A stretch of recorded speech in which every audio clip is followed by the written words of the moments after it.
হে তরুণ যুবকেরা, হে আমার বন্ধুরা, নবী আমার সেই সময় বলেছিলেন, হে শুনে রেখে দাও, জেনে রেখে দাও, হে মক্কার বিখ্যাত একজন গোত্র প্রধান বীর যোদ্ধা সুরাকা বিন মালিক, যদি তোমার এই চেহারাতে যদি পারস্য সম্রাটের পোশাকটা যদি পরা হতো, এই যে কথাটা বলেছিলেন খলিফা ওমর ফারুক রাদিয়াল্লাহু তাআলা আনহুর জামানাতে বাবা একটা ঘটনা ঘটেছিল।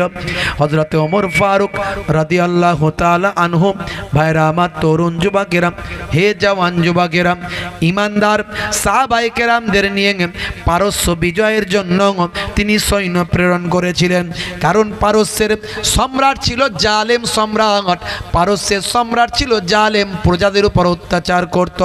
মনে রাখবেন, ইসলামী সৈন্যরা কোনোদিন আগে বেড়ে কারোর উপর যুদ্ধ করতে যায়নি, কোনো দেশ কখনো আগে বেড়ে দখল করতে যায়নি। সেই দেশের রাজা যখন মানুষের উপর অত্যাচার করে তাদেরকে থামাতে তখন যায়, থামাতে গিয়ে যুদ্ধ হয়, সেই যুদ্ধে আল্লাহ ইমানদারদের জয়লাভ করে সেই জায়গায় বিজয় দান করেন। বন্ধুরা আমার, তরুণ যুবকেরা আমার, হযরতে ওমর ফারুক মুসলমান সাহাবীদের স্বল্প সংখ্যা, সৈন্য হচ্ছে কম, কিন্তু সৈন্য ইমানদার। তাই যদি কেউ ইমানদার হয়, সে একজন 10 জনের সমান আল্লাহ তাকে ক্ষমতা দেন, শক্তি দেন, মানসিকতা দেন, মনোবল দেন। তবে সাচ্চা ইমানদার হতে হবে বাবা। মুসলমান সৈন্যরা, হে তরুণ যুবকেরা, তারা কিন্তু বাবা রাতের বেলা আল্লাহর দরবারে সিজদায় পড়ে কান্নাকাটি করে, মাবুদ তুমি আমাকে শক্তি দাও, সামর্থ্য দাও, ক্ষমতা দাও, তুমি আমাকে ক্ষমতা দাও, তুমি আমাকে গ্রহণ করো। আর দিনের বেলা যখন ময়দানে নামে তখন তাদের আর কান্নাকাটি থাকে না, তারা তখন বীর যোদ্ধার মতো অন্যায়ের বিরুদ্ধে ঝাঁপিয়ে পড়ে। আমার আল্লাহ অল্প সংখ্যক সৈন্যদের নিয়ে পারস্য বিজয় দান করলেন। পারস্য বিজয় যখন হলো, হে তরুণ যুবকেরা, খলিফা ওমর ফারুকের হাতে যখন সব সম্পত্তি, সব ক্ষমতা যখন এলো, তখন পারস্য সম্রাটের সেই রাজ পোশাকটা, আমার আল্লাহর কি মহিমা দেখুন, আল্লাহর কুদরত দেখুন ভাই আমার। এই কথাটা একমাত্র ভাই আমার ভাই ওই আল্লাহর নবী জানতেন, আল্লাহর নবী বলেছিলেন, আর সুরাকা বিন মালিক জানত। কিন্তু আল্লাহর কি কুদরত, পারস্য সম্রাটের রাজকীয় পোশাকটা হযরত ওমর ফারুক সামনে দাঁড়িয়ে থাকা সুরাকা বিন মালিকের হাতে দিয়ে বললেন, হে সুরাকা, এই পোশাকটা তোমাকে দেওয়া হলো। বন্ধুরা আমার, তরুণ যুবকেরা আমার, তাদের আখলাক, সাহাবীদের চরিত্র অনেক অতুলনীয়। আল্লাহর নবীর কথা বলছিলাম, বলতে বলতে এত দূরে এলাম। দয়ার নবী আমার মদিনা শরীফে গেলেন, মদিনা শরীফে গিয়ে ইসলামের খেদমত করতে লাগলেন। কি দেশপ্রেম দেখালেন, কি ব্যবহার দেখালেন, নবীর আখলাকে সবাই মুগ্ধ হয়ে গেল। নবীর হাতে হাত দিয়ে শিষ্যত্ব গ্রহণ করতে লাগলো। আল্লাহর নবী মদিনা শরীফে গিয়ে 8 বছর থাকলেন। 8ম হিজরিতে নবী আমার মক্কা শরীফ আবার জয় করার জন্য আল্লাহর নির্দেশে বেরোলেন। রমজান মাসে নবী আমার বেরোলেন মক্কা শরীফ জয় করার জন্য। হে তরুণ যুবকেরা, পথে অনেক ঘটনা ঘটেছিল, সেসব ঘটনা বাদ দিলাম। নবীর একটা আখলাক চরিত্রের কথা বলার জন্য নবী আমার বিনা যুদ্ধে মক্কা শরীফ আবার নবী আমার জয় করে ফেললেন। জোরে হবে না? আর জোরে হবে না? ভাইরা আমার, তরুণ যুবকেরা আমার, দয়ার নবী মক্কা শরীফ জয় করলেন। আমি আমার ছোট্ট কবিতার মাধ্যমে তুলে ধরেছি। একবার মহাব্বতের সঙ্গে দরুদ শরীফ বললাম, হুম্মা।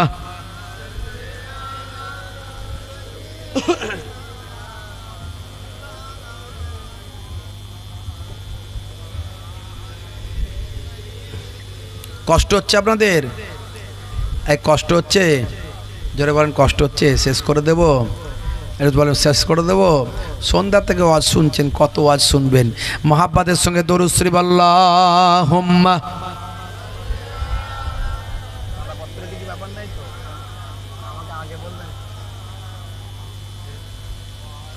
ওয়া আলা আলি। মাইক এমন হয়ে গেল কেন? বুঝতে পেরেছি, ঠিক আছে, চেষ্টা করুন। আল্লাহ তোমার কাছে ডাকিবারে বার, করুণা আমার উপর করো গো আবার।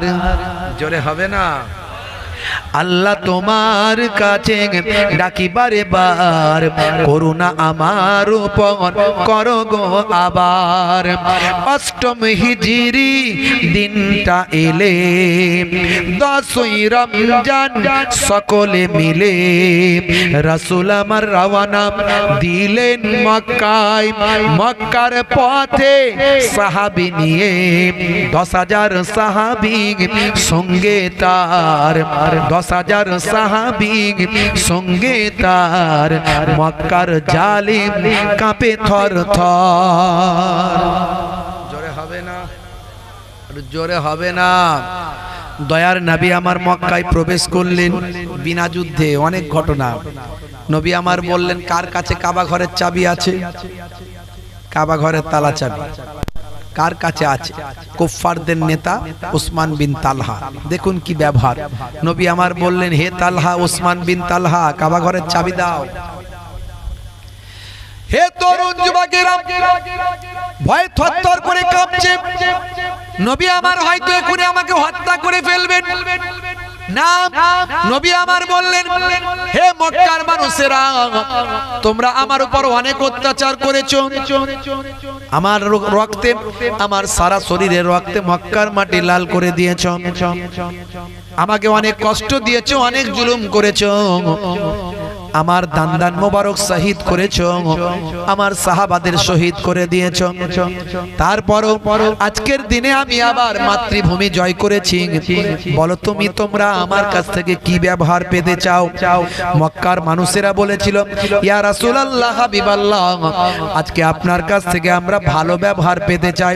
আল্লাহর নবী বললেন, ঠিক বলেছো, আমাকে আমার আল্লাহ রাহমাতুল লিল আলামিন করে পাঠিয়েছেন।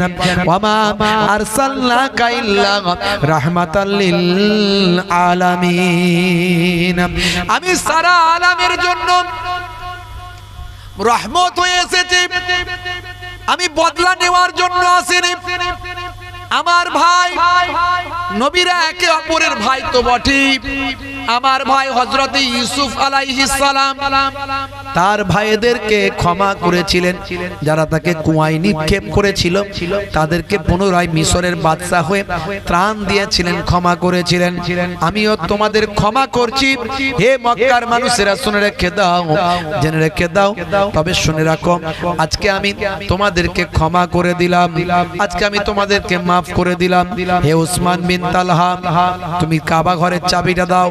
দেখুন নবীর আখলাক, কি চরিত্র। যে নবীকে এত জুলুম করেছে, সেই নবী কিন্তু ক্ষমা করে দিলেন। জোরে হবে না? জোরে হবে না? আর বাংলাদেশে তাকিয়ে দেখুন, একটার পর একটা শুধু মার্ডার হচ্ছে। বলে আগের নাকি সে নেতা ছিল, অনেক জুলুম করেছে। সে তো অন্যায় করেছে, সে অন্যায় করেছে। তুমিও তাকে মার্ডার করে দিয়ে তুমি কি ভালো কাজ করলে নাকি? আইন হাতে তুলে নিলে পিটিয়ে মেরে ফেলছো। একটার পর একটা দেখা যাচ্ছে মানুষের কাছে কি বার্তা পৌঁছাচ্ছে। এটা তো ঠিক নয়। আইন আছে, প্রশাসন আছে, সে অন্যায় করেছে, আইন তাকে সাজা দেবে। আইন হাতে তুলে নিচ্ছ কেন? আজকে বাংলাদেশে তাকিয়ে দেখুন তো, কত রকম ঘটনা ঘটে যাচ্ছে একটার পর একটা। এখনো দেশটা কিন্তু স্থিতিশীল জায়গায় এলো না। কিছুদিন আগে এত বড় বন্যা হলো, হলো না? হলো না? কত মানুষ মারা গেল, বন্যায় কত ক্ষয়ক্ষতি হলো। আহারে, হাই রে হাই, কত মানুষ শহীদ হলো। তারপর আবার দ্বিতীয়বার দেশ স্বাধীন হলো। সুন্দরভাবে দেশটাকে পরিচালনা করো, পরিচালনা করার সুযোগ দাও। ডক্টর ইউনূস একজন বিখ্যাত ব্যক্তি, সেই ব্যক্তিটাকে সারা পৃথিবীর মানুষ, পৃথিবীর নেতারা, যে কোনো ধর্মের বর্ণের মানুষ সাপোর্ট করে, সেই মানুষটাকে কাজ করার সুযোগ দাও। এত সুন্দর সুন্দর কথা বলছে সেই ব্যক্তি। আর যদি কোনো মাওলানা সাহেবকে দায়িত্ব দেওয়া হয়, তো হারাম হালাল আর ফরজ ওয়াজিব করবে, আর এটা জায়েজ এটা নাজায়েজ করবে। ওকে বলবে কাফের, ওকে বলবে কাফের। ওই মাওলানা সাহেবের থেকে বরং ওই ডক্টর ইউনুসই ভালো, তবে সবাইকে নিয়ে চালাতে পারবে। কারণ কেউ কারোর উপর জোর করে তো মত প্রতিষ্ঠা করতে পারে না। মত কেউ কারোর উপর জোর করে চাপিয়ে দিতে পারে না। ইসলামেও সেটা সমর্থন নয়।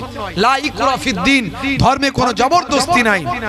শুধু তাই নয়, কুফাররা যখন আল্লাহর নবীকে বলেছিলেন কিছুদিন তুমি তোমাদের দলের লোকেরা আমাদের ধর্ম পালন করবে, আর আমাদের দলের লোকেরা হে মুহাম্মদ সাল্লাল্লাহু আলাইহি সাল্লাম তোমাদের ধর্ম পালন করবে, আল্লাহ বললেন বলে দিন, বল ইয়া আইয়ুহাল কাফিরুন, হে অবিশ্বাসীরা যারা আল্লাহকে মানো না, লা আ'বুদু মা তা'বুদুন, আমি যার ইবাদত করি, আমরা যার ইবাদত করি তোমরা তার ইবাদত করো না। তোমরা যার ইবাদত করো আমরা তার ইবাদত করি না। আবার বলো আমরা যার ইবাদত করি তোমরা তার ইবাদত করো না। শেষে আল্লাহ বলে দিলেন বলে দাও লাকুম দীনুকুম ওয়ালিয়া দীন, তোমার দিন তোমার কাছে, আমার দিন আমার কাছে। কই জোর করে তো মেরে ধরে আমার দিনটা গ্রহণ করতে হবে এই কথা তো আল্লাহ বললেন না। কিসের জন্য এত জোর জবরদস্তি পেশার চলছে মনে হচ্ছে? এটা তো ঠিক নয়। ভালোবেসে তুমি তোমার মতটা ভালোবেসে প্রকাশ করো, তার গ্রহণ করার হলে নিশ্চয়ই গ্রহণ করো। আজকে বাংলাদেশের উপর দিয়ে কত বিপদ গেল, কত সেখানে বন্যা হলো, ভেসে গেল। ভাইরা আমার এক জায়গায় আল্লাহ বিপদ দিয়ে অন্য জায়গার মানুষকে শিক্ষা দেন। শিখে নাও, এই তোমাদের উপরেও বিপদ আসতে পারে, তোমরা সাবধান হয়ে যাও, তোমরা ঠিক হয়ে যাও। ভাইরা আমার, আজকে আমাদের পশ্চিমবঙ্গের কয়েকটা জেলাতে বন্যা দেখছেন না? পাঁশকুড়া, পূর্ব মেদিনীপুর, পশ্চিম মেদিনীপুর, বর্ধমান, হুগলি, আমাদের ওইদিকেও বন্যা। দুদিন আমরা বন্যায় আটকে ছিলাম, আলহামদুলিল্লাহ তারপরে মুক্ত হয়ে গেছে। এখনো ওইদিকে খানাকুল, উদয়নারায়ণপুর, হাওড়া জেলা ওসব এলাকায় এখনো একতলা দেড়তলা বাড়ি সব ডুবে আছে। মানুষ বাজারে বেরোতে পারে না। বুঝতে পারছেন? খোঁজ খবর আপনারা রাখলে পাবেন। আমরা বিভিন্ন ভাবে মানুষের পাশে দাঁড়ানোর চেষ্টা করছি, বিভিন্ন ভাবে চেষ্টা করছি। আগামী কালও এখান থেকেই জলসা করে যাব, গিয়ে আর ঘুমাবো না। আমি তো এমনি চাকরিজীবী মানুষ, আপনারা জানেন, একজন টিচার মানুষ, প্রায় 16 বছর একটা হাই সেকেন্ডারি স্কুলে শিক্ষকতার কাজে যুক্ত আছি। তা আমাকে দিন জাগা রাত জাগা মানুষ, সবই আল্লাহর ইচ্ছা, আল্লাহ করিয়ে নিচ্ছেন। কতদিন পারবো জানি না। তো কালকে আবার ওই ত্রাণ নিয়ে থাকবো, কাল আর পরশু, 2 দিন পর পর। বুঝতে পারছেন ভাইরা আমার? আল্লাহ রাব্বুল আলামিন যেন মানুষকে হেফাজত করেন, বিপদ থেকে বাঁচিয়ে দেন। অল্প পানি হলো রহমত, বেশি পানি হলো গজব। বন্যা হলো গজব। এক জায়গায় বিপদ দিয়ে আল্লাহ অন্য জায়গার মানুষকে শিক্ষা দেন, দেখো আমি আল্লাহ চাইলে কিন্তু তোমাদেরও দিতে পারি। তোমরা মনে করো না ওদিকে নদী আছে বলে ডুবিয়েছি, এখানে ডুববে না। না, হতেই পারে আল্লাহ এমন পানি আকাশ থেকে দেবেন, ওই পানিতেই ডুবে যাবে সব। বুঝতে পারছেন? কয়েকদিন যা পানি হয়েছে দেখেছেন আপনারা। বাপেরা আমার, তো আল্লাহর নবী, আল্লাহর রাসূল কাবা ঘরের চাবিটা নিয়ে কাবা ঘর মুক্ত করলেন, কুফফারদের হাত থেকে মুক্ত করে ইবাদতের জায়গা করলেন। তারা ইবাদতের জায়গা থেকে বিচ্ছিন্ন করে ফেলেছিল, অশ্লীলতায় পরিপূর্ণ করে ফেলেছিল। সেই কাবা ঘর বাবা আদম আলাইহিস সালাতু ওয়াস সালাম থেকে পাওয়া, ফেরেশতাদের হাত দিয়ে প্রথম তৈরি, পরে ইব্রাহিম নবীর হাত দিয়ে তৈরি, 10 বার ভাঙা করা হয়েছে, আমাদের নবীর হাত দিয়েও তৈরি হয়েছে। সেই কাবা ঘর মুক্ত করে আল্লাহর নবী কাবা ঘরের চাবিটা প্রায় ভাই আমার লক্ষ লক্ষ মানুষ, হাজার হাজার সাহাবায়ে কেরাম, আল্লাহর নবী জিজ্ঞাসা করছেন কে চাবি নেবে, কেউ বলার সাহস পাচ্ছে না। নিরুপায় হয়ে আবু বকর সিদ্দিক বললেন, হুজুর আপনি যদি আমাকে চাবিটা দেন আমি দেখভালের দায়িত্ব নেব। আল্লাহর নবী চাবি দিলেন। হে তরুণ যুবকেরা, হযরত আবু বকর সিদ্দিককে দয়ার নবী চাবি দিলেন না। হযরতে দয়ার নবী তখন আবার বলছেন কে চাবি নেবে, কাবা ঘরের চাবি দেখভাল কে করবে? হযরতে ওমর ফারুক চিন্তা করছেন এবার আমার পালা, কেউ তো আর হাত তুলবে না, আমার দিকেই সবাই তাকিয়ে আছে। হুজুর যদি আমাকে চাবিটা দেন আবু বকরকে তো চাবিটা দিলেন না, যদি আমাকে চাবিটা দেন কাবা ঘরের খাদেম হওয়ার সুযোগটা আমি ওমর গ্রহণ করব। আল্লাহর নবী হযরতে ওমরকে কাবা ঘরের চাবিটা দিলেন না। আবার নবী আমার বলছেন কে নেবে চাবি, কাবা ঘরের দেখভাল করবে, খাদেম হবে। এবার চিন্তা করছেন ওসমান জিন নুরাইন, আমি হয়তো হাতটা একবার তুললে যদি নবী আমাকে দেন, কোন ওসমান, যে ওসমানকে আল্লাহর নবী বলেছেন ওসমান হলো আমার জান্নাতের বন্ধু। কোন ওমর, যে ওমরের কথা আল্লাহর নবী বলেছেন লাউ কানা বাদি নাবিয়ুন লাকানা ওমর, আমার পরে আল্লাহ যদি কাউকে নবী বানাতেন হযরতে ওমর নবী হতো। কোন আবু বকর, যে আবু বকরের কথা আল্লাহর নবী বলেছেন যে আমার तमाम উম্মতির নেকির পাল্লা যদি এক পাল্লায় চাপানো হয় আর আমার আবু বকরের নেকির পাল্লা যদি আরেক পাল্লায় চাকানো হয়, নেকিটা যদি আরেক পাল্লায় চাপানো হয়, আমি নবী বলি আবু বকরের একদিনের নেকির পাল্লাটা ভারী হয়ে যাবে, तमाम পৃথিবীর উম্মতিদের নেকির পাল্লা হালকা হবে। সেই আবু বকরের হাতেও কাবা ঘরের চাবি দিলেন না, ওমর ফারুকের হাতেও দিলেন না, ওসমান জিন নুরাইনের হাতেও দিলেন না, দয়ার নবীর সাহাবায়ে কেরাম হুজুরদের হাতে দিলেন না। কিন্তু নবী বলছেন কে চাবিটা নেবে? হযরতে আলী মুর্তজা কারামাল্লাহু ওয়াজহু, তিনি শেষে অবশেষে হাতটা তুললেন।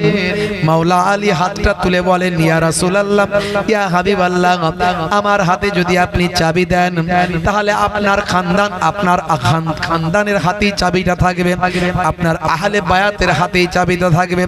আমার হাতে যদি চাবি দেন ইমাম হাসান আর হুসাইনের হাতে দিয়ে চাবিটা থাকবে।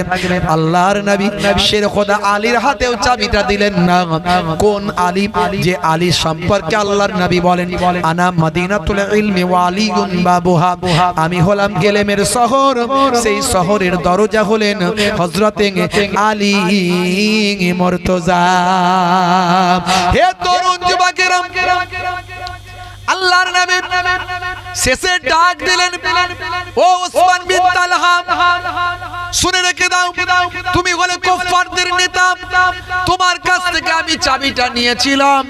আমার যোগ্য সাহাবীরা আছেন, আমি যদি তাদেরকে চাবিটা দিয়ে দিই তাহলে নেতাকে অপমান করা হবে, নেতাকে তার লোকের সামনে অসম্মান করা হবে, তার সঙ্গীদের সামনে তার নেতাকে ইজ্জত নষ্ট করা হবে। আমি নবী, দয়ার নবী, কোন পৃথিবীর জমিনে কোন মানুষকে অপমান করার জন্য আসি না, কোন নেতার অসম্মান করার জন্য আসি না। হে ওসমান বিন তালহা, আমি তোমার হাত থেকে চাবিটা নিয়েছিলাম, এই নাও, এই নাও, তোমার হাতেতে কাবা ঘরের চাবিটা আমি তুলে দিলাম। আজ থেকে আবার তুমি কাবা ঘরের খাদেম হয়ে গেলে। আল্লাহর নবীর হাত থেকে ওসমান বিন তালহা কুফফারদের নেতা চাবিখানা নিয়ে নিলেন, থরথর করে কাঁপছেন, ঝরঝর করে কাঁদছেন। আর এই তো নবী, নবীর ব্যবহার দেখো, নবীর ক্যারেক্টার দেখো, নবীর সম্মান দেখো, নবীর ইজ্জত দেখো, কি নবীর ব্যবহার, কি নবীর চরিত্র, আমি মুগ্ধ হয়েছি। আল্লাহর নবী বললেন ওসমান বিন তালহা কাঁদতে হবে না, ভাবতে হবে না।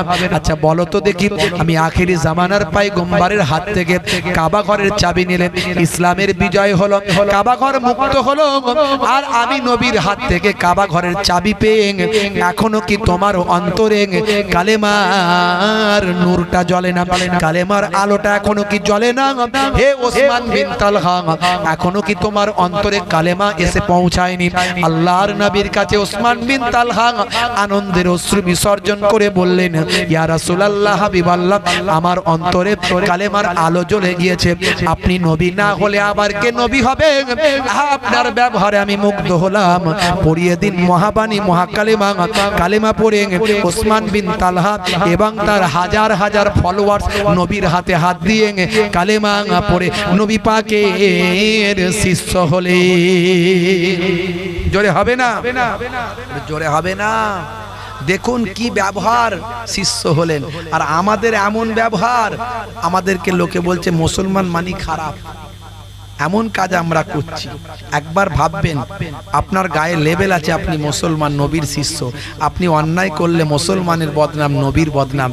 অন্যায়টা করার আগে একবার চিন্তা করতে হবে।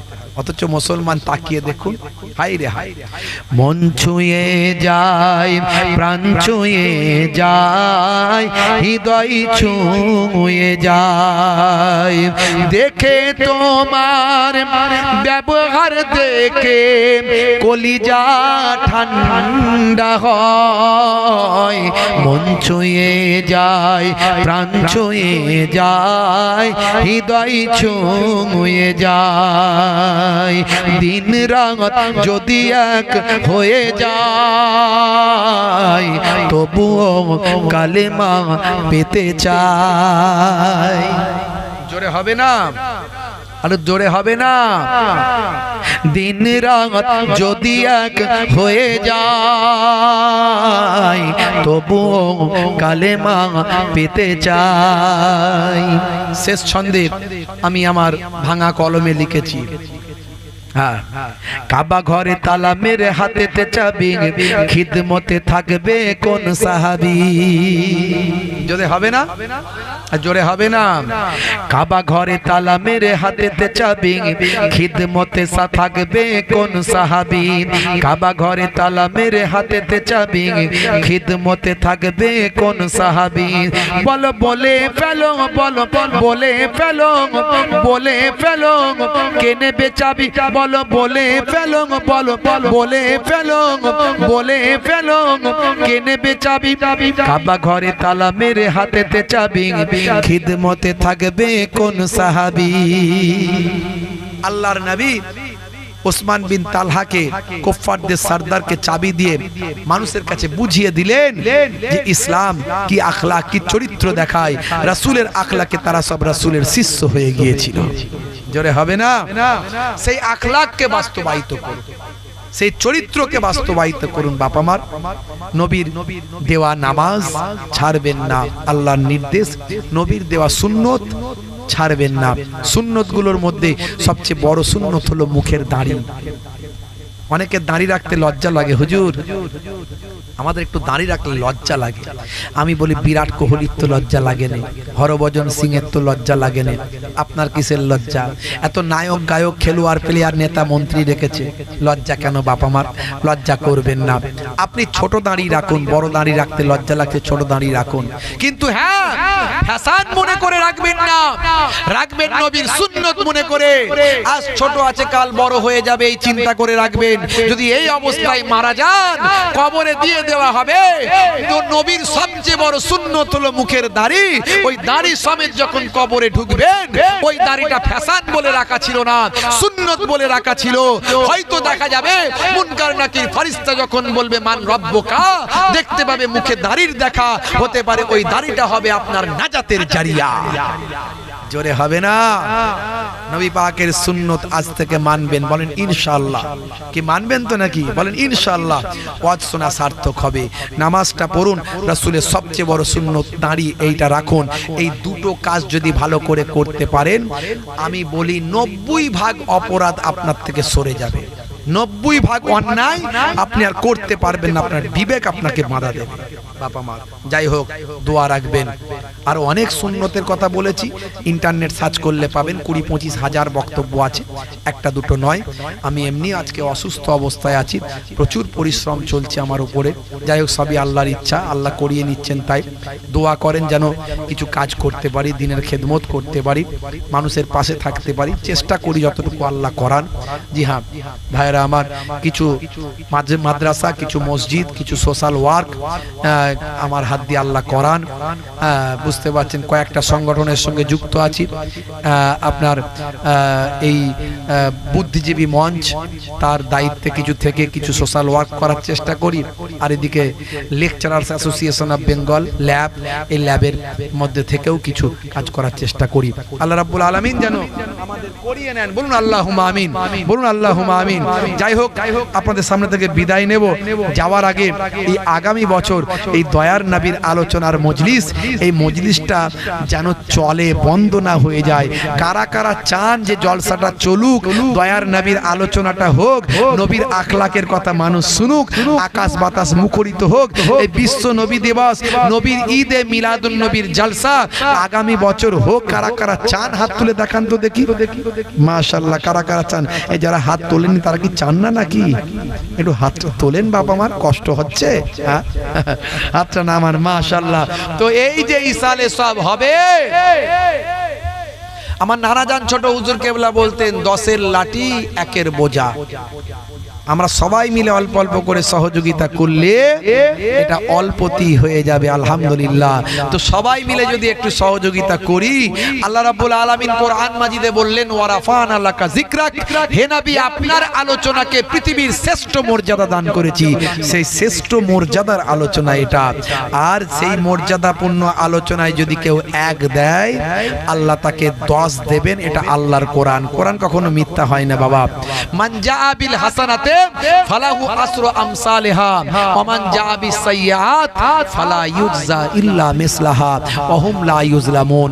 আল্লাহ কোরআনে বলছেন যারা 1 দেবে আমি আল্লাহ তাকে 10 দেব। একটা ভালো করলে, একটা জাযা করলে, একটা ভালো কাজ করলে আমি তার 10টা জাযা বদলা দেব।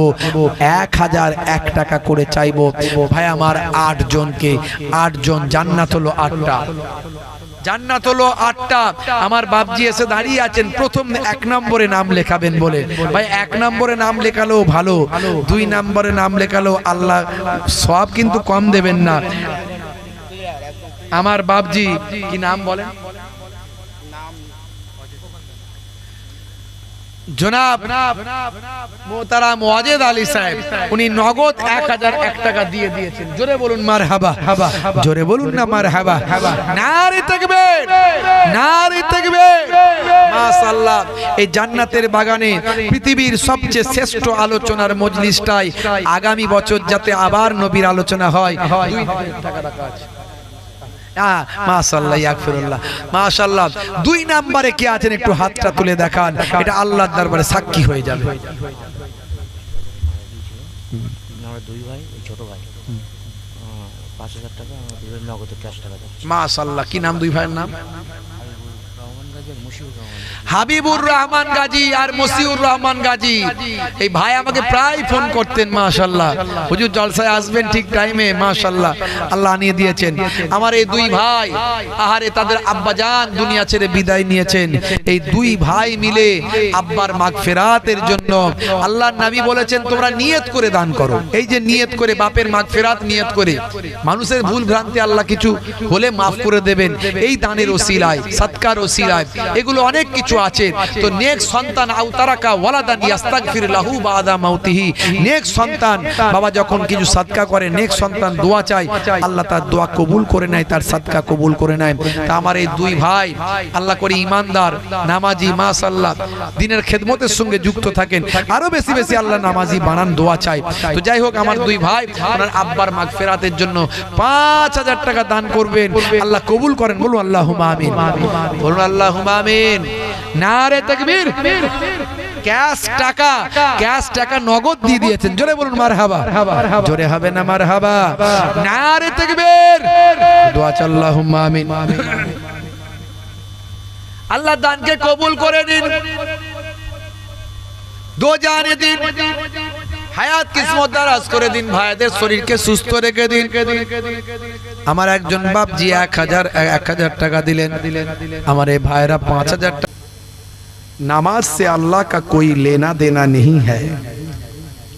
अगर हम नमाज ना पढ़े तो नमाज से अल्लाह का कोई लेना देना नहीं है। तो नमाज फर्ज क्यों है, इतना ताकीद क्यों है? इसीलिए कि अल्लाह ने देखना चाहता है कौन वफादार है और कौन गद्दार है। अल्लाह ने देखना चाहता है कौन वफादार है और कौन गद्दार है। जो आजान सुनकर बाजार छोड़कर मस्जिद में जाए वो वफादार है। जो आजान सुनकर दुकान बंद करके मस्जिद में जाए वो वफादार है। जो आजान सुनकर खेत छोड़कर मस्जिद में जाए वो वफादार है, और ना जाए तो कौन है? अगर देश का गद्दार देश में रहना नामुमकिन है तो अल्लाह का गद्दार जन्नत में रहना कैसे मुमकिन है? কথা ঠিক না ভুল? আজ থেকে প্রতিজ্ঞা করুন নামাজ ছেড়ে দেবেন না, কারণ নামাজকে প্রতিষ্ঠা করার জন্যই আমার নবীর এত মেহনত। এত মেহনত কেন? আমরা নবী নবী নবী নবী করছি কিন্তু নামাজ পড়ি না। দুশ্মনে রাসূলরা আমাদের দিকে দেখায়, দেখো এরা নবী নবী করছে কিন্তু কোরআনে আল্লাহ 82 বার নামাজের কথা বলেছে, এরা নামাজ পড়ে না। কাজা হলে কাজা পড়ুন, নামাজ ছাড়বেন না, কারণ নামাজ বাদ দিয়ে জান্নাতে যেতে পারবেন না। আমার নবী ইন্তেকালের সময়তেও লাস্ট নামাজ পড়ে ইন্তেকাল করেছে, অত সহজ নয়। ওয়াক্ত যে হলো ওযু করো মসজিদে চলো, খোদার হুকুম পালন করো নামাজটা পড়ো। ওয়াক্ত যে হলো ওযু করো মসজিদে চলো, দিনে রাতে 5 ওয়াক্ত নামাজ পড়লে পাবে ভাই জান্নাত। জোরে হবে না? আর জোরে হবে না? ফজরের সময় হলে মসজিদে যাও তুমি চলে, থেকো না বিছানায় শুয়ে, খোদা দেন রহমত ঢেলে। বেশিরভাগ ফজরের সময় আজান হলে দেখবেন মুসলমানের ছেলেদের খবরই থাকে না, দিনের পর দিন আজান শুনতেই পায় না। হুজুর কবে যে আজান শুনেছি মনে নাই। কেন ভাই? রাত্রে 12টা 1টায় ঘুমায়, আর 7টা 8টা 9টা না বাজলে ঘুম ছাড়ে না। ইসলাম সেটা বলেনি। আপনি 10টার মধ্যে ঘুমিয়ে যান, এশার নামাজ পড়ে খেয়ে নিয়ে, আর ফজরের আগে ঠিক উঠে যান, উঠে যাবেন, অভ্যাস করুন। এটা নেক মানুষ, জান্নাতি মানুষদের আলামত। ফজরের সময় হলে মসজিদে যাও তুমি চলে, থেকো না বিছানায় শুয়ে, খোদা দেন রহমত ঢেলে। জোরে হবে না? আরে জোরে হবে না? জোহরের সময় হলে কাজটা দাও তুমি ছেড়ে, কিছু সময় দাও নামাজে, সফলতা আসবে কাজে। নামাজের সময় দিন, দেখবেন আপনার কাজটা সফল করবেন কে? জোরে বলেন কে? আপনি সারা দিনে 24 ঘন্টায় 5 12 60 12 মিনিট করে সময় দিয়ে 1 ঘন্টা নামাজে দিন। 1 ঘন্টা নামাজ দিলে আল্লাহ জানিয়ে দিচ্ছেন, আল্লাহ নামাজের আহ্বানে বলে দিচ্ছেন, হাইয়া আলাস সালাত, এসো নামাজের দিকে এসো। যদি আসো হাইয়া আলাল ফালাহ, আমি আল্লাহ কামিয়াবি দিয়ে দেব। তাহলে সফলতা দেবেন কে? জোহরের সময় হলে কাজটা দাও তুমি ছেড়ে, কিছু সময় দাও নামাজে, সফলতা আসবে কাজে। জোরে বলা যাবে না? আর জোরে বলা যাবে না? আসরের ওয়াক্তটা হলে অপচয় সময় না করে, মসজিদে যাও তুমি চলে, আমল নামা ডান হাতে পাবে। আর জোরে হবে না? আর জোরে হবে না? আসরের সময় হলে দেখবেন কিছু মানুষ বলে, হুজুর সারাদিন খাটাখাটনি করা শরীর, বিকালবেলা একটু মাইন্ড ফ্রি করি। মাইন্ড ফ্রি কেমন করে করে? ও বিকালবেলা তাস খেলছে, আবার তাসের মধ্যে জুয়াও চালাচ্ছে, আছে না নাই? হ্যাঁ, হাই রে হাই, বিবি আর গোলামে পিটছে, বলছে কি ফেলেছিস? গোলাম। ফেল না বিবি। বিবিকে বলছে গোলাম দিয়ে মার, আর গোলামকে বলছে বিবি দিয়ে মার, আছে না নাই? হাই রে হাই, ঈমানের খাতরা আসবে না আসবে না? মুসলমান জুয়া খেলছে, তাস খেলছে, রাগ করবেন না, একটু পরিবর্তন হওয়ার চেষ্টা করতে হবে। এই জন্যই জলসা, এই জন্যই হুজুরদেরকে আনেন। আমি দুটো ঘটনা শুধু বলে দিয়ে চলে যেতাম, এই কথাগুলো বলছি কেন, একটু মাঝে মাঝে সময় পেলে ভাঙাচোরা কবি একটু দু লাইন লিখি এইগুলো নিয়ে, যাতে মানুষ বক্তব্যগুলো শুনে পরিবর্তন হয়। অনেকেই বলে হুজুর আপনার কথা শুনে আমি নামাজি হয়েছি, আমার ওয়াজ করা তখন মনে হয় আমার সার্থক। হুজুর আপনার ওয়াজ শুনে আমি দাড়িওয়ালা হয়েছি, আমি নেশা মুক্ত জীবন যাপন করছি, তখন মনে হয় আমার ওয়াজ করা সার্থক। নাহলে সারা জীবন ওয়াজ করলাম, মানুষ কোনো পরিবর্তন হলো না, ওই ওয়াজ করে কোনো লাভ নাই। মাগরিবের ওয়াক্ত আসিলে মসজিদে যাও তুমি চলে, কবরের আযাব থেকে মুক্তি প্রভু দেবে। জোরে হবে না? আরেকটু জোরে হবে না? ভাইরা আমার, এসার সময় হলে অবহেলা না তুমি করে, নামাজে যাও তুমি চলে, কবরে মুক্তি পাবে। আর জোরে হবে না? ওয়াক্ত যে হলো ওযু করো মসজিদে চলো, ওয়াক্ত যে হলো ওযু করো মসজিদে চলো, খোদার হুকুম পালন করো নামাজটা পড়ো, ওয়াক্ত যে হলো ওযু করো মসজিদে চলো, দিন রাত 5 ওয়াক্ত নামাজ পড়লে পাবে ভাই জান্নাত। জোরে হবে না? ভাইরা আমার, সেই নামাজ ছেড়ে দেবেন না, রাসূলের সুন্নত ভুলে যাবেন না। কি আখলাক, কি চরিত্র, একটু ভাবুন, নিজের জীবনে বাস্তবায়িত করুন, দেখবেন লোকে আপনাকে বলবে সত্যি তোমার চরিত্রে আমি মুগ্ধ হয়ে গেলাম, সত্যি তোমার ব্যবহারে আমি আকৃষ্ট হলাম, এই ব্যবহার এই চরিত্র তুমি শিখলে কোথায়? তখন আপনি বলবেন এই চরিত্র এই ব্যবহার আমি আমার দয়ার নবীর কাছ থেকে পেয়েছি। হে তরুণ যুবকেরা, আপনি দেখছেন বাবা পথের ধারে একজন মানুষ কষ্ট পাচ্ছে, সবাই চলে যাচ্ছে, আপনার হাতে সময় আছে, হাতে যদি সময়ও না থাকে সময় বের করে তার কষ্ট লাঘব করার চেষ্টা করুন। উসওয়াতুন হাসানা আপনার মধ্যে নিয়ে আসুন, নবিয়ানা তারিকা আপনার মধ্যে নিয়ে আসুন। হে তরুণ যুবকেরা, ছোটদের সঙ্গে যখন আপনি মিশবেন, বাচ্চাদের সঙ্গে বাচ্চাদের মতো মিশুন, বাচ্চাদেরকে ভালোবাসুন, বাচ্চাদেরকে স্নেহ করুন, বাচ্চারা যেন আপনার কাছে সহজে আসে, আপনার কাছে যেন ভয় না পায়। আবার বড়দের সঙ্গে যখন মিশবেন, আপনার বুজুর্গ ব্যক্তিদের যখন পাবেন তখন শ্রদ্ধা করুন, সম্মান করুন, কারণ আপনার থেকে তিনি বয়সে বড়, এই বয়সে বড় হওয়ার কারণে তাকে সম্মান করুন। আল্লাহর নবী বুজুর্গদের সম্মান করতে শিখিয়েছেন, নবীর আদর্শ।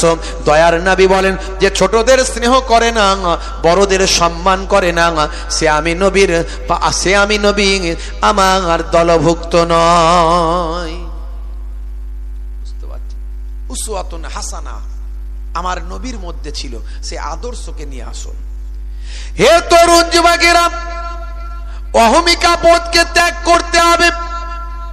আত্মগরিমা, আত্ম অহমিকা, আমি অমুক, আমি তমুক, আমি এই, আমি সেই, আমি নেতা, আমি মন্ত্রী, আমি হুজুর, আমি মাওলানা, আমি পীর সাহেব, আমি ডাক্তার, আমি ইঞ্জিনিয়ার, আমি ধনী, আমি ব্যবসায়ী। এই আত্মগরিমা, আত্ম অহংকার, তাকাব্বুরি যেন আপনার মধ্যে না থাকে। হে তরুণ যুবকেরা, আমার আল্লাহ কোরআন মাজিদের মধ্যে জানিয়ে যান, ইন্নাল্লাহা লা ইউহিব্বুল মুতাকাব্বিরিন, আমার আল্লাহ তাকাব্বুর করাকে, তাকাব্বরকারীকে, অহংকারীকে আমার আল্লাহ মোটেও পছন্দ করেন না। হে তরুণ যুবকেরা, হে আমার মুরব্বিয়ানেরা, আপনাকে একজন সাধারণ মানুষ, সহজ সরল মানুষ হিসাবে নিজেকে আমিত্বকে নষ্ট করতে হবে। আমার আমিত্ব বলে কিছু না হয়, আমি একজন সহজ সরল একজন মানুষ হিসাবে বাস্তবায়িত করব নিজের জীবনকে। এই প্রেক্ষাপট, এই বাস্তবতা যদি আপনি তৈরি করতে পারেন, এটা আমার আল্লাহ বড় পছন্দ করেন। আপনার অহমিকা, তাকাব্বর আল্লাহ পছন্দ করেন না। হে তরুণ যুবকেরা, হে আমার মুরব্বিয়ানেরা, হে মুসলমান, ইসলামের নীতি আদর্শটা আপনাকে আমাকে বুঝতে হবে।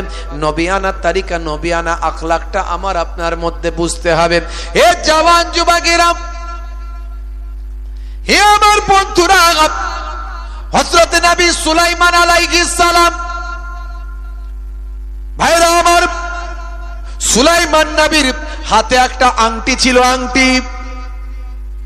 এই আংটিতে আল্লাহ এমন মুজিজা দিয়েছিলেন, এমন আল্লাহ কুদরতি শক্তি দিয়েছিলেন, সুলাইমান নবী হাতে যখন পরে থাকতেন, সে হাতের আংটির কারণে সমস্ত বিশ্বতা আর কন্ট্রোলে থাকত। সুলাইমান নবী এমনই একজন বাদশাহ, ভাই আমার 4 জনের মধ্যে একজন এমন বাদশাহ যিনি সারা পৃথিবীতে ভাই আমার রাজত্ব করেছিলেন। সেই সুলাইমান নবীকে আল্লাহ এমন ক্ষমতা দিয়েছিলেন, এমন শক্তি দিয়েছিলেন। সুলাইমান নবীকে আল্লাহ বলেছিলেন, নবী সুলাইমান, আমি তোমাকে দুটোর মধ্যে একটা দেব, হয় তোমাকে আমি এলেম দেব, না হলে তোমাকে আমি রাজ্য দেব, বলো তুমি এই দুটোর মধ্যে কি চাও? সুলাইমান নবী বলেছিলেন, যদি আমি রাজ্য নিই, লোকে আমাকে বাদশা বলে সম্মান করবে, রেসপেক্ট করবে, আর যদি আমি এলেম না জানি, তাহলে যিনি দেনেওয়ালা সে আমার মাবুদ আল্লাহ কি তো চিনতে পারবো না। সুলাইমান নবী বলেছিলেন, মাবুদ গো, আমার রাজ্য চাই না, তার পরিবর্তে এলেম চাই, বিদ্যা চাই, জ্ঞান চাই। এমন জ্ঞান, এমন এলেম, এমন বিদ্যা দাও যাতে আমি আমার প্রভু, আমি আমার আল্লাহ তোমাকে চিনতে পারি। আল্লাহ পছন্দ করলেন সুলাইমান নবীর এই সরলতা, নম্রতা আল্লাহ পছন্দ করলেন। আমার আল্লাহ রাজি হয়ে গেলেন সুলাইমান নবীর উপর। ভাইরা আমার, তরুণ যুবকেরা আমার, হে আমার মুরব্বিয়ানেরা, শুনে রেখে দিন বাবা, জেনে রেখে দেন। হে মুসলমান, আমার আল্লাহ বললেন, নবী সুলাইমান, তোমাকে আমি তোমার উপর খুশি হলাম, আমি রাজি হয়ে গেলাম, তোমাকে আমি দুটোই দিলাম। যাও, আমি তোমাকে এমন এলেম দিলাম, এমন বিদ্যা দিলাম যে তুমি শুধু মানুষের ভাষা নয়, সমস্ত জীবকুলের ভাষা, সমস্ত পশু পাখির ভাষা, সমস্ত জিনজিন্নাতের ভাষা, সব কিছুর ভাষা, সব কিছুর জ্ঞান আমি আল্লাহ তোমাকে দান করে দিলাম। এটা হলো তোমার জ্ঞান, আমি আল্লাহ এমন তোমাকে দিলাম যে জ্ঞান এই জামানায় আমি আর কাউকে দিই না। হে নবী সুলাইমান, 2 নাম্বার হলো তোমাকে আমি রাজত্ব দিলাম, বাদশাহী দিলাম, এমন রাজত্ব দিলাম, এমন বাদশাহী দিলাম, তোমার কথা মানুষ তো শুনবে, তোমার কথা পশু পাখিও শুনবে, তোমার কথা জিন জিন্নাতিরা শুনবে, তুমি হাওয়া বাতাস সমস্ত বিশ্বকুলের উপর তুমি রাজত্ব করতে পারবে। সুলাইমান নবীর হাতে আল্লাহ একটা আংটি দিলেন। এই আংটিটা হলো মুজিজা আংটি। এই আংটিটার দ্বারাই আল্লাহ সুলাইমান নবীকে দিয়ে, এই আংটি দিয়ে আল্লাহ পৃথিবীকে কন্ট্রোল করাতেন। ভাইরা আমার, তরুণ যুবকেরা আমার, হে আমার মুরব্বিয়ানেরা, শুনে রেখে দিন বাবা, জেনে রেখে দেন। হে মুসলমান, আমার আল্লাহ তাআলা সুলাইমান নবীর হাতে আংটি দিলেন। এই আংটির মুজিজা, অলৌকিক শক্তি ছিল বিরাট। এই আংটির ওসিলায় সুলাইমান নবীকে দিয়ে আল্লাহ গোটা পৃথিবীকে কন্ট্রোল করাতেন। জিন বা আমার জিন্নাতেরা সব সুলাইমান নবীর কন্ট্রোলের মধ্যে ছিল। একটা বদমাইশ জিন সব সময় লক্ষ্য করত সুলাইমান নবী কখন আংটিটা খুলবেন, সেই আংটিটা পরে আমি সুলাইমান নবীর রূপ ধরে সারা পৃথিবীতে আমি রাজত্ব করব। একজন বদমাইশ জিন সে এই ধান্দায় থাকতো সব সময়, কখন সুলাইমান নবী আংটি খুলবে আর আমি আংটিটা ঝেড়ে নেব। বুঝতে পারছেন? এমন লোক আছে না নাই? সুযোগ পেলে টাকা যাচ্ছ কোথায়, বন্ধু যেতায়, আসবে কবে, ঝগড়া যাবে, আপনি টাকা দিয়ে দেখবেন বিরাট বন্ধুত্ব, 10 জন বন্ধুকে ধার দেবেন, দেখবেন কজন ঠিক টাইমে ফেরত দিচ্ছে। এত বন্ধুত্ব সব শেষ, বুঝতে পারছেন? কিছু লোক ঝাড়ুপাটি আছে। আপনি চায়ের দোকানে বসে আছে, আপনি দেখছেন হুজুর বলে গেছে মুসলমানকে দেখলে সালাম দেবে, আসসালামু কাবলাল কালাম, কথা বলার আগে দাও তুমি সালাম। সালাম দেওয়ার সময় দেখবে না কে চাচতো ভাই, কে ফুফুতো ভাই, কে মামাতো ভাই। মুসলমান দেখবে সালাম দেবে, এটাই নবীর তরিকা। হযরতে আলী মুর্তজা কারামাল্লাহু ওয়াজহু আল্লাহর নবীর দরবারে আসছেন। সেখানে বসে আছেন হযরতে আবু বকর সিদ্দিক রাদিয়াল্লাহু তাআলা আনহু। তাহলে সালামটা কে কাকে দেবে? যারা বলেন সালামটা কে কাকে দেবে? আবু বকরকে দেবে হযরতে আলী মুর্তজা হুজুর, তাই তো নাকি? আল্লাহর নবী সালামের পদ্ধতি জানিয়েছেন। একজন ব্যক্তি অধিক ব্যক্তিকে সালাম দেবে। উপবিষ্ট ব্যক্তি, দাঁড়িয়ে থাকা ব্যক্তি উপবিষ্ট ব্যক্তিকে, বসে থাকা ব্যক্তিকে সালাম দেবে। চলমান ব্যক্তি বসে থাকা ব্যক্তিকে সালাম দেবে। আল্লাহর নবী কে কাকে সালাম দেবে সুন্দরভাবে হাদিসের মধ্যে বলেছেন।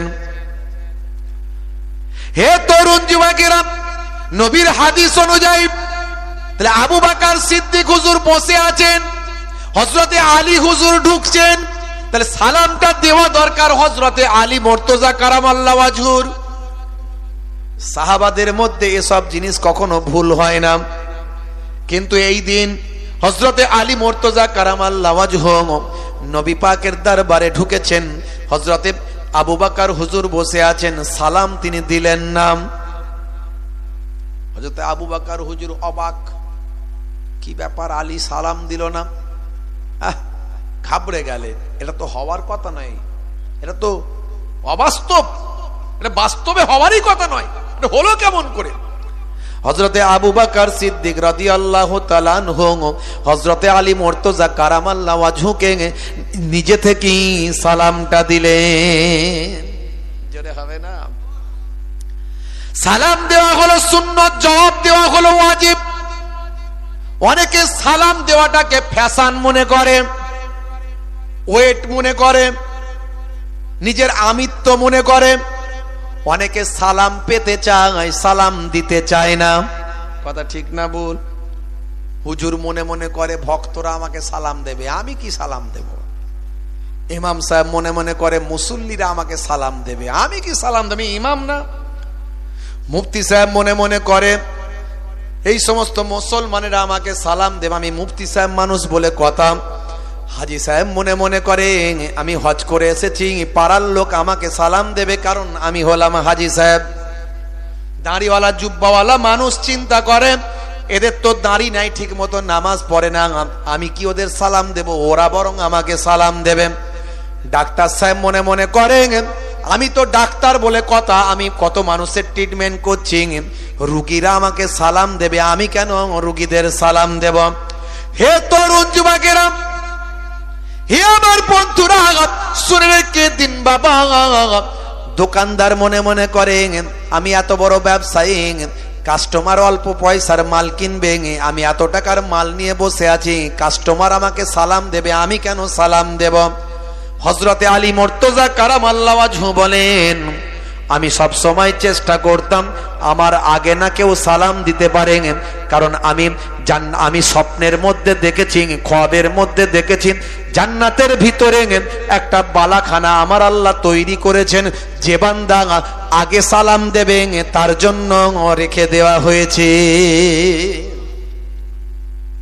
আল্লাহর নবী আসতি হযরতে আবু বকর সিদ্দিক হুজুর কমপ্লেন করছে আল্লাহর নবীর কাছে, ইয়া রাসূলুল্লাহ, আজকে আলী এসেছে আমার পরে, এসে আজকে আমাকে সালাম দেয়নি। সালাম দেওয়ার কথা হযরতে আলীর, কিন্তু আমাকে সালাম দেয়নি হুজুর। আল্লাহর নবী বললেন, আলী সালাম দাওনি, ব্যাপারটা কি? কি হলো হঠাৎ এরকম ব্যাপার? আল্লাহর নবীকে হযরতে আলী মুর্তজা বলেন, হুজুর বেয়াদবি নেবেন না, আমি গত রাত্রে একটা স্বপ্নে দেখলাম, খ্বাবে দেখলাম, যে বান্দা আগে সালাম দিচ্ছে তার জন্য আল্লাহ একটা জান্নাতে বালাখানা রেখেছেন। আমি চিন্তা করলাম আমি যদি হযরতে আবু বকরকে আগে সালামটা দিন, তাহলে ওই তো বালাখানাটা, ওই জান্নাতের ঘরটা আমি আলী পেয়ে যাব। আর আমার বুজুর্গ ভাই হযরতে আবু বকর থাকতে ওই ঘর আমি কেমন করে নিতে পারি? না না না, আমি ওই ঘরটা নিতে চাই না। আবু বকর যেন ওই ঘরটা পায়, এর জন্য আমি আগে থেকে সালাম না দিয়ে আবু বকরকে সালাম দেওয়ার সুযোগ করে দিলাম। দেখেছেন তাদের চিন্তা ভাবনা কি? আর আমরা সালামকে এখন ফ্যাশন বানিয়েছি, বুঝতে পারছেন? হাতটা তুলে দিল, মুখে একটাও কথা বলে না, হাতটা তুলে দিল, দিয়ে ওরই মাঝখানে সালাম হয়ে গেল, সালাম কালাম সব হয়ে গেল। এদিকে কাত হয়ে গেল, ওদিকে কুপকাত হয়ে গেল, ওরই মাঝখানে সব খোঁজ খবর হয়ে গেল। ফ্যাশন সালাম, বুঝতে পারছেন? মুসলমান আবার দেখবেন মুসাফা করে এক হাতে, নিউ মডেলের মুসাফা হচ্ছে এখন, এক হাতে মুসাফা, মানে ওই ইংরেজদের কাছ থেকে শিখেছে হ্যান্ডশেক করা এক হাতে। আখিরি জামানা কত রকমের বক্তা বেরিয়েছে, মানে শোনালে আপনি ঘাবড়ে যাবেন। একটা আগে মোবাইল দোকানে রিপেয়ারিং করতো, এখন বড় বক্তা হয়ে গেছে, মোবাইল ইউনিভার্সিটি থেকে পড়েছে। কোন ইউনিভার্সিটি? মোবাইল ইউনিভার্সিটি থেকে পড়েছে। ও কোনো মাদ্রাসা থেকে পড়েনি, ও মোবাইল ইউনিভার্সিটি থেকে পড়ে এখন বিরাট বড় বক্তা হয়ে গেছে। সবেতে হারাম হারাম হারাম, শুধু হুজুরদের ভুল ধরে, শুধু আলেমদের ভুল ধরে, হুজুরদের ভুল ধরে। আমি শোনালে আপনারা বুঝতে পারবেন। হ্যাঁ, কত বড় ব্রাদার রে ভাই, হ্যাঁ, শুধু হুজুরদের ভুল ধরে, বুঝতে পারছেন? আলেম ওলামাদের শুধু ভুল ধরে। আর একটা আপনি 2-4 লাইন 10 লাইন ন্যাড়া আরবি, হ্যাঁ, যদি পড়তে দেয়া হয়, এমনি আরবি দেখে দেখেই পড়তে পারে বলে আমার বিশ্বাস হয় না, বুঝতে পারছেন? ব্যাখ্যা মানে সব ভুল। আর তারা বিরাট বড় বড় পণ্ডিত, বড় বড় আলেম, যোগ্য যোগ্য আলেমদের ভুল ধরে। এই দেখুন, হুজুর হাত তুলে বলছে রব্বানা যালামনা আনফুসানা, বাংলা মানে কি জানেন? হে আমার রব আল্লাহ, আমি অনেক পাপ করেছি। মানে হুজুর বলছে আল্লাহ আমি অনেক পাপ করেছি, আল্লাহ নিজের নাফসের উপর অনেক জুলুম করেছি। আর মুসল্লি বলছে আমিন, আল্লাহ হ্যাঁ হুজুর অনেক পাপী, তুমি ক্ষমা করো। আমি আর বেশি শোনালাম না, বেশি শোনালে সময় যাবে। এইরকম ভাবে কয়েকটা কোরআন মাজিদের আয়াত আমাদের ইমাম সাহেবরা হুজুররা দোয়া চাই, রব্বানা জালামনা আনফুসানা, হ্যাঁ, রব্বানা জালামনা আনফুসানা বলছে। কি বলছে? বলছে হুজুর বলছে এ আল্লাহ আমি অনেক পাপ করেছি, আমাকে ক্ষমা করে দাও। মুসল্লিরা বলছে হ্যাঁ হুজুর, হুজুর অনেক পাপ করেছে, আল্লাহ আমিন, হুজুর আল্লাহ পাপ করেছে। তার মানে হুজুর পাপ করেছে, হুজুর দোয়া চাইছে, তোমাদের কি? তোমরা আমিন আমিন করছো কেন? হাত তুলে সবাই একসঙ্গে দোয়া চাওয়া চলবে না, এটা প্রমাণ করছে। এইটা বলে ও যে আয়াতটা বললো, আয়াতের মানে করলো ভুল। এরপরে আরো লাইন আছে, আমাকে সব রাখা আছে, মাল সব রেখে দিয়েছি। এদের কিছু চালাচম্পট আছে, আবার তারা আবার অন্ধবিশ্বাস, ওরা আলেমদেরকে মানে না, এদেরকে মানে। রব্বানা এটা হলো বহু, নাটা হলো বহু বচন জামা, এখানে জামার সেগা ব্যবহার করা হয়েছে। না হু হুমা হুম, হা হুমা হুন্না, কাকুমা কুম, কে কুমা কুন্না, ইয়া না না, ইয়া মানে আমি, না মানে আমরা। এখানে বলছে হুজুর দোয়া চাইলো নিজের জন্য, তোমরা বললে আমিন আমিন। কিন্তু হুজুর নিজের জন্য শুধু দোয়া চাইনি, হুজুর বলেছে রব্বানা, হে আমাদের প্রভু, জালামনা আমরা জুলুম করেছি, আনফুসানা আমাদের নফসের উপরে। এখানে সবাইয়ের কথা বলেছে, তাই সবাই আমিন বলছে। এইভাবে মানুষকে ভুল ব্যাখ্যা করে, কোরআনের ভুল মানে করে মানুষকে ভুল বোঝানো হচ্ছে। আর একজন বক্তার বক্তব্য পেলাম, সে বলছে আবু বকর সিদ্দিক রাদিয়াল্লাহু তাআলা আনহু থেকে আমি বেশি কোরআন খতম করেছি, বেশি নামাজ পড়েছি। ভাইরা আমার, এই যদি শুনতে পাই, যদি পাই, আমি খুঁজে পাই আপনাদেরকে শোনাচ্ছি।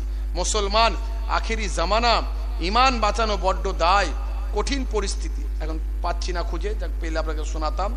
মুসলমান তরুণ যুবকেরা আমার, মুরব্বিয়ানেরা আমার, ভাইরা আমার, আখিরি জামানা বলছে আবু বকর হুজুরের থেকে আমি বেশি হজ করেছি।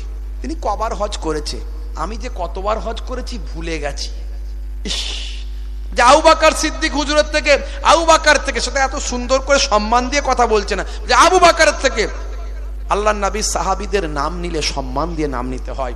আল্লাহর নবী বলেছেন আসহাবিকান নাজুম বিআইহিম ইক্তাদাইতুম ইহতাদাইতুম, আমার সাহাবীরা হলেন আকাশের নক্ষত্রের ন্যায়, যে কোনো সাহাবীকে অনুসরণ করবে, ইক্তেদা করবে, ইহতাদাইতুম তোমরা হেদায়েত প্রাপ্ত হয়ে যাবে। সেই সাহাবীদেরকে তুচ্ছ তাচ্ছিল্য করে কথা বলছে, আবু বকর সে কবার কোরআন মাজিদ খতম করেছে, তার থেকে কোরআন মাজিদ আমি অনেক বেশি খতম করে ফেলেছি। বুঝতে পারছেন? এইভাবে কত নামাজ পড়েছে, তার থেকে বেশি নামাজ পড়ে ফেলেছি, এইভাবে বক্তা বলছে। বুঝতে পারছেন? আখেরি জামানা, কত ধরনের ওয়াজ, কত ধরনের বক্তা আসছে। আল্লাহ আমাদের হেদায়েত করেন, হেফাজত করেন, ঈমানকে আমাদের আল্লাহ রক্ষা করার তৌফিক দান করেন। বলুন আল্লাহুম্মা আমিন, বলুন আল্লাহুম্মা আমিন। মুসলমান তরুণ যুবকেরা আমার, মুরব্বিয়ানেরা আমার, ভাইরা আমার, কিয়ামত যে সন্নিকটে তার প্রমাণ এগুলো। এই সমস্ত দাজ্জাল মার্কা আলেম ওলামা বেরোবে, তাদের কথায় মানুষ পথভ্রষ্ট হয়ে যাবে, বিভ্রান্ত হয়ে যাবে। আল্লাহ রাব্বুল আলামিন নারাজ হয়ে কি করবেন? আসমানি গজব, জমিনি গজব দেবেন। হে তরুণ যুবকেরা, মক্কা শরীফ, মদিনা শরীফ এখন পানির তলায়। মসজিদের নববী শরীফে পানি ঢুকে গেছে। ভাই আমার, সৌদি আরবের জমিনে বন্যা হয়ে গেছে, আপনারা জানেন। মুসলমান তরুণ যুবকেরা, এই মরুর দেশে বন্যা হওয়া এটা অস্বাভাবিক ব্যাপার, এরকম হয় না কখনো, এত পানি কখনো হয় না। এটা কিসের ইঙ্গিত? হে তরুণ যুবকেরা, কেউ কেউ আবার ইসলামের যারা শত্রু, অ্যান্টি ইসলামের মানুষ, তারা আবার বিরোধিতা করে বলছেন, কি বলছেন? যে মুসলমানদের কাবা, মুসলমানদের মদিনা, আর তাদের আল্লাহ রক্ষা করছে না, সেই জায়গাগুলো ডুবে ধ্বংস হয়ে গেল। মনে রাখবেন, কাবা ঘর কোনোদিন ধ্বংস হয় না, নবীর রওজা কোনোদিন ধ্বংস হবে না। জালেমরা যুগে যুগে অনেক সময় কাবা শরীফে পর্যন্ত আঘাত করেছে, কিন্তু কোনোদিন ধ্বংস করতে পারেনি। নবীর রওজা মোবারকে, মসজিদে নববী শরীফে ঘোড়ার আস্তাবল করেছিল এজিদের দলেরা, কিন্তু মসজিদে নববী কোনোদিন ধ্বংস করতে পারেনি। কাবা শরীফ ভেঙে দেওয়া হয়েছিল, কিন্তু ভাই আমার ধ্বংস করতে পারেনি। আমার আল্লাহ, আমার আল্লাহ দয়ার নবীর রওজা মোবারক হেফাজত করবেন, বাইতুল্লাহর হেফাজত স্বয়ং আমার আল্লাহ নিজেই করবেন। যারা বলছেন মুসলমানদের কাবা শরীফ ডুবে গেল, মদিনা শরীফ রওজা ডুবে গেল, ধ্বংস হয়ে গেল, বিভিন্ন রকম কথা বলছেন। আচ্ছা বলুন তো দেখি, এই কয়েকদিন আগে নেপালে মারাত্মক ভূমিকম্প হলো, কয়েকশো মানুষ মারা গেল, হাজার হাজার বাড়িগুলো ধসে পড়ল, এখানের কথা আপনি কি বলবেন? এটা কোথাকার কি ব্যাপার, কেন হলো এটা আপনি কেমন করে বলবেন? আচ্ছা বলুন তো দেখি ভাইরা আমার, তরুণ যুবকেরা, আমেরিকার জমিনে এখন দাবানল চলছে, যে দাবানলে হাজার হাজার মানুষ ঘর ছাড়া। ভাই আমার, ভাই তরুণ যুবকেরা শুনে রেখে দেন, বিঘের পর বিঘে, ভাই আমার একরের পর একর গাছপালা সব দাবানল, এমন ঝোড়ো হাওয়ায় সব আগুন লেগে যাচ্ছে। ভাই আমার, হেলিকপ্টার বিভিন্নভাবে পানি দিয়ে আগুন নেবানো যাচ্ছে না, মানুষ ঘর ছেড়ে সব পালাচ্ছেন। এই গজব আপনি কেন হচ্ছে কিভাবে বলবেন? সুতরাং এগুলো সব আল্লাহর পক্ষ থেকে। মানুষ যখন অন্যায় পথে ধাবিত হয়, আমার আল্লাহ এক জায়গায় গজব দিয়ে অন্য জায়গার মানুষকে শিক্ষা দেন। ওই যে সৌদি আরবের জমিনে আজকে বন্যা হয়েছে, সৌদি আরবের জমিনে বাদশা যে কর্মকাণ্ডগুলো করছেন, মোহাম্মদ বিন সালমান যে কাজগুলো করছেন, আমেরিকা, ব্রিটেন, ইসরায়েলকে খুশি করার জন্য, তাদের সঙ্গে বন্ধুত্ব বাড়ানোর জন্য যে কাজগুলো করছেন, সেগুলো ইসলামের বিরুদ্ধ, ইসলামের শরিয়তের বিরুদ্ধ, আল্লাহর কোরআন রাসূলের হাদিসের বিরুদ্ধ। এই কথাগুলো বলার জন্য ভাই আমার কয়েক ডজন সৌদি আরবের মক্কা শরীফ, মদিনা শরীফের আলেম ওলামাদের জেলখানার ভিতরে বাদশা ঢুকিয়ে দিয়েছেন। এ তরুণ যুবকেরা, শুধু তাই নয়, সৌদি আরবের জমিনে ভাইরা আমার কি বলবো, আপনার নাইট ক্লাব করা হয়েছে, যেখানে নাইট ক্লাবে ভাই আমার অশ্লীল নাচ গানের আসর বানানো হয়েছে। শুধু তাই নয় বন্ধুরা আমার, তরুণ যুবকেরা আমার, হালাল বার তৈরি করা হয়েছে, বার মানে যেখানে মদ খাওয়ার জায়গা, সেই মদ খাওয়ার জায়গার নাম দিয়েছে হালাল বার। এই হালাল বার সৌদি আরবের জমিনে তৈরি করা হয়েছে, নবীর দেশে তৈরি করা হয়েছে গোয়ার মতো বীচ, যেখানে পুরুষ আর মহিলা একসঙ্গে গোসল করবে। গোয়ার মতো বীচ, সমুদ্রের বীচ তৈরি করা হয়েছে। শুধু তাই নয়, সেই নবীর দেশে আজকে কত সম্মানের জায়গা, আল্লাহর কুদরতি জায়গা, সেই জায়গাতে হ্যালোইন করেছে খ্রিস্টানদের খুশি করার জন্য, আমেরিকা ব্রিটেনকে খুশি করার জন্য হ্যালোইন করেছে। বাবা এ তরুণ যুবকেরা, হ্যালোইনটা কি? একটা ফেস্টিভ্যাল, একটা প্রোগ্রাম, অনুষ্ঠান, যেখানে সৌদি আরবের মানুষেরা ভূত সেজেছে। ভূত, ভূতের মতো পোশাক পরে ভূতের মতো স্টাইল করেছে। গাছে ভূত, মাটিতে ভূত, পানিতে ভূত, মোটা ভূত, রোগা ভূত, গেছো ভূত, ছোট ভূত, বড় ভূত। এগুলো কেন করেছে? এগুলো করে বাবা নাসারারা করে এগুলো। এগুলো আমেরিকা ব্রিটেনে এই হ্যালোইন হয়। কেন হয়? মানুষ মারা যাওয়ার পর তার আত্মা যেন আবার ফিরে এসে কোনো রকমে অ্যাটাক না করে, তার জন্য বছরে একবার তারা হ্যালোইন করে। এই রকম ভূত সেজে